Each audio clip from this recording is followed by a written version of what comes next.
A local sheriff walks into a judge's office and shoots him dead right there, just like that. And the reason? A disturbing web of secrets involving his own 17-year-old daughter. Now shedding light on a Kentucky County sheriff who is being charged with the shooting death of a judge inside of his court chambers. Sheriff Shawn Stines made his first appearance in court last week. That video is just so hard to be able to watch there, where he pled not guilty. Police say Stines shot Judge Kevin Mullins multiple times last week after an argument inside a Kentucky courtroom. They have not offered any details about a possible motive, but if convicted, Stines could serve up to 20 years. The security camera footage is quite brutal and direct. Kentucky Sheriff Mickey Stines methodically firing multiple shots at Judge Kevin Mullins, making sure his friend and colleague could not survive that September afternoon. No warning, just an execution caught on tape. The security footage has no audio, but we can see the two men talking. Then suddenly everything changes. The gun is clearly in the sheriff's hands. Judge Mullins, likely realizing what's about to happen, desperately tries to hide under his desk, but there's nowhere to go. The footage pauses momentarily. That's when the first shot is fired, then another and another. The judge, a man who had dedicated his life to serving justice in this small community, falls to the ground. But it's not over. The sheriff, seeing movement, fires one final time. This is real footage from September 19th of 2024 in Whitesburg, Kentucky. Population under 1,900. The question that has haunted this small town since that day is obviously not who did it. The video evidence is irrefutable. The question is rather, why?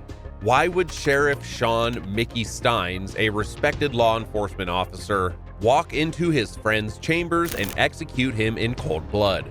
The brutality of the attack is matched only by what happened after the attack.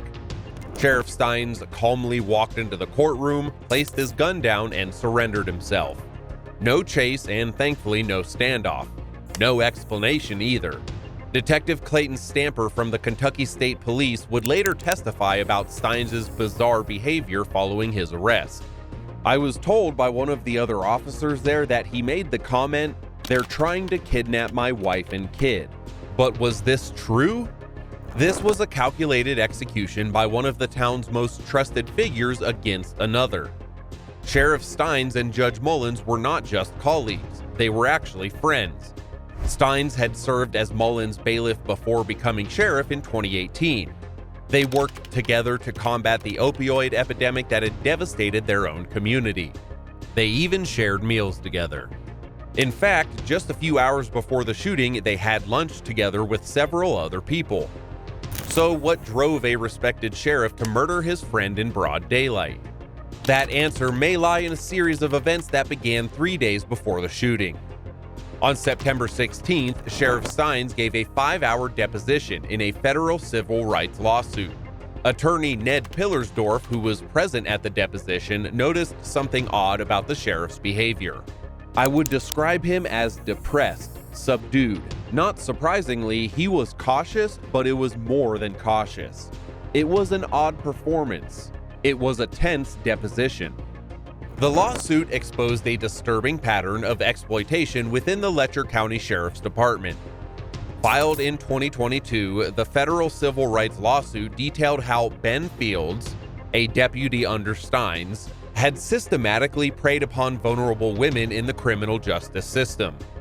Fields, who worked both as a court security officer and for an ankle monitoring service, allegedly used his position of authority to sexually exploit women who were under court-mandated supervision. The details were unfortunately shocking.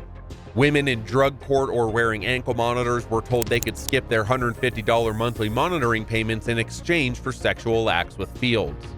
Those encounters reportedly took place in Judge Mullins' chambers after hours, turning a space meant for justice into a site of exploitation.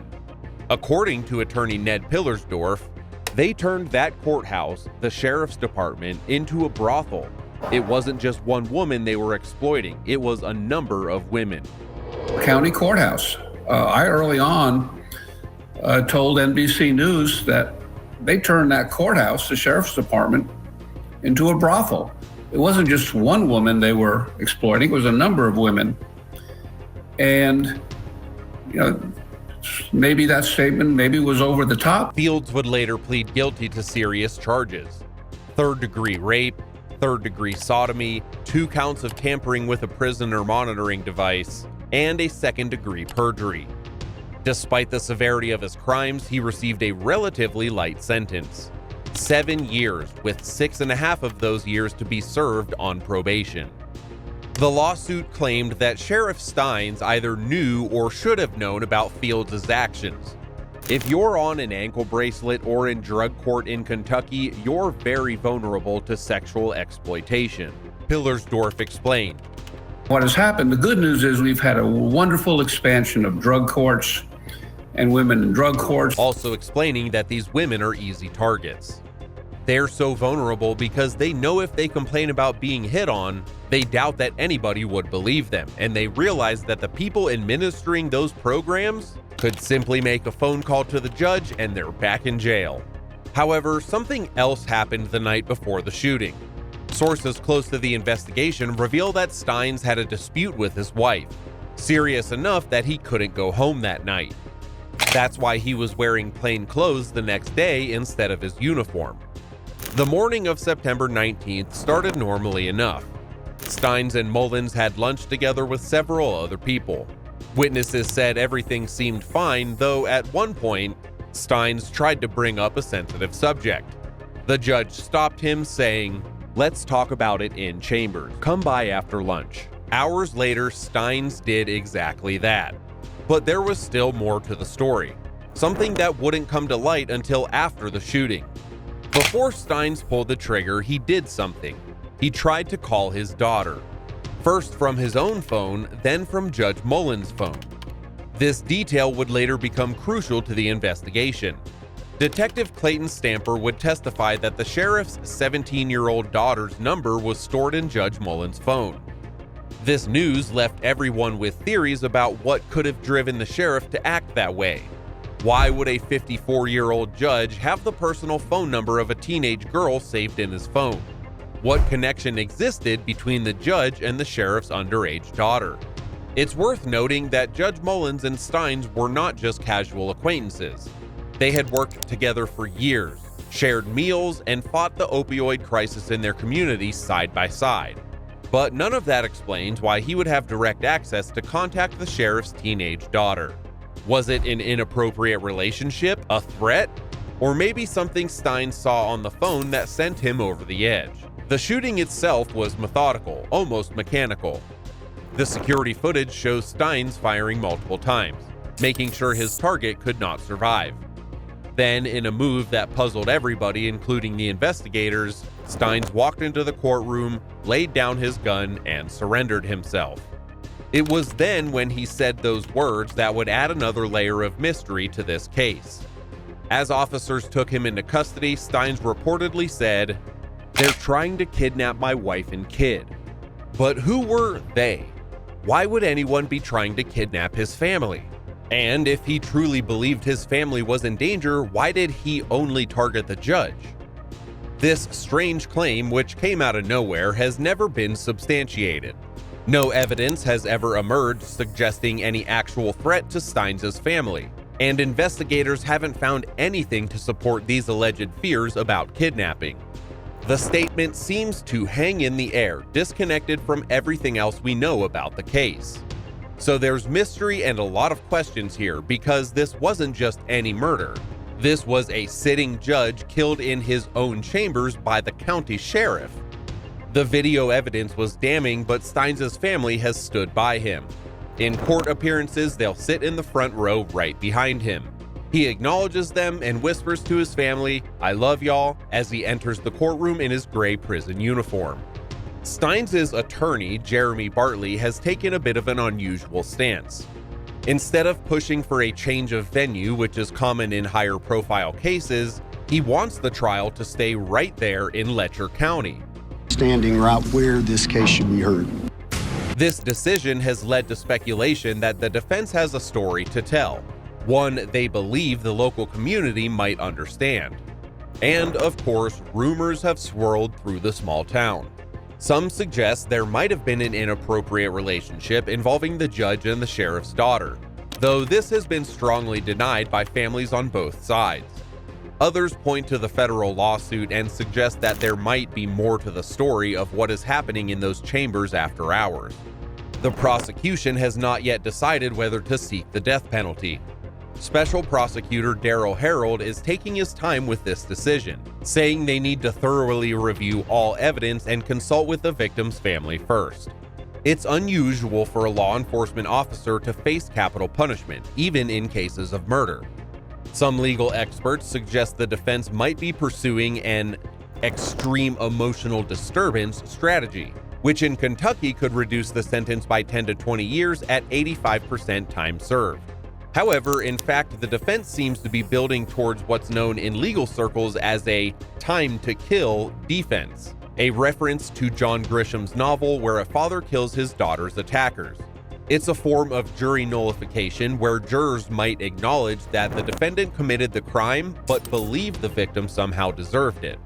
But what could Judge Mullins have done to deserve such a fate?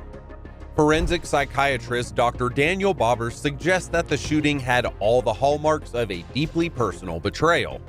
There was primal rage. It almost seemed like the deepest level of betrayal, which then boiled over into just explosive rage. The close-range nature of the shooting, the multiple shots fired, the fact that Stines made no attempt to flee, all point to an intensely personal motive. The case becomes even more complex when you consider the timing and all the factors involved. Just 3 days after giving a deposition in a federal lawsuit about sexual exploitation happening in the judge's chambers, Stines has a fight with his wife, discovers his daughter's number in the judge's phone, and ends up killing his longtime friend in those same chambers. Some speculate that Stines might have discovered something during the final conversation in the chambers that pushed him over the edge. The security footage shows him looking at the judge's phone just before standing up to fire the first shot. Whatever he saw or learned in those final moments was enough to make him throw everything away: his career, his freedom, his reputation. The defense team has hinted at a larger story yet to be told. During a preliminary hearing, Bartley suggested that the timing of the deposition and other background information would be crucial to understanding what happened. I think that the timing of what occurred is certainly something that is going to be a crucial point in this case. One thing is certain, though. The security footage shows the horrific final moments of Judge Mullins' life, but it doesn't tell us why. That specific truth lies somewhere in the complex web of relationships, secrets, and possible betrayals that existed in this small Kentucky town. But those will surely come to light soon enough. Despite video footage that shows him shooting Judge Mullins multiple times, Sheriff Stines walked into court and pleaded not guilty. Now, usually when there's video evidence this clear, defense attorneys might push for a plea deal or focus on reducing the charges, but not in this case. Instead, Stines' defense team seems almost eager to tell their side of the story. Stines' attorney, Jeremy Bartley, keeps dropping hints about some bigger picture that everybody's missing. During one court appearance, he told reporters, and he said it with the confidence of someone holding a winning hand. What's even more telling is how the defense team connects everything back to that federal lawsuit and the deposition Stines gave just 3 days before the shooting. Every time they're asked about motive, they bring up the timing of that deposition. The team is building up to something, some revelation they think might help people understand or even forgive what their client did. Legal experts that are following this case say this kind of strategy usually means one of two things. Either the defense has uncovered something so shocking that it could sway a jury despite the damning video evidence, or they're preparing to argue that Stines was pushed to a breaking point by something that the public doesn't quite know about yet. Given how adamant they are about keeping the trial in Letcher County, where everybody knows everybody else's business, you've got to wonder what kind of secrets that they're sitting on. The trial, whenever it does begin, will likely expose long-buried secrets and test the bonds of this closely knit community. Will a jury of Stines' peers see something in his actions that the outsiders have missed? Will the full story of what happened between these two men finally come to light? As we see, this is clear evidence that even in the smallest towns where everyone seems to know everyone else's business, some secrets simply run deep enough to kill for. As this case moves through the justice system, the people of Whitesburg, Kentucky wait to learn what could have driven one of their most trusted public servants to commit such a shocking act of violence. Thanks a bunch for watching. If you liked this video, give it a thumbs up and subscribe to the channel if you haven't already. There's more to uncover than what's being told.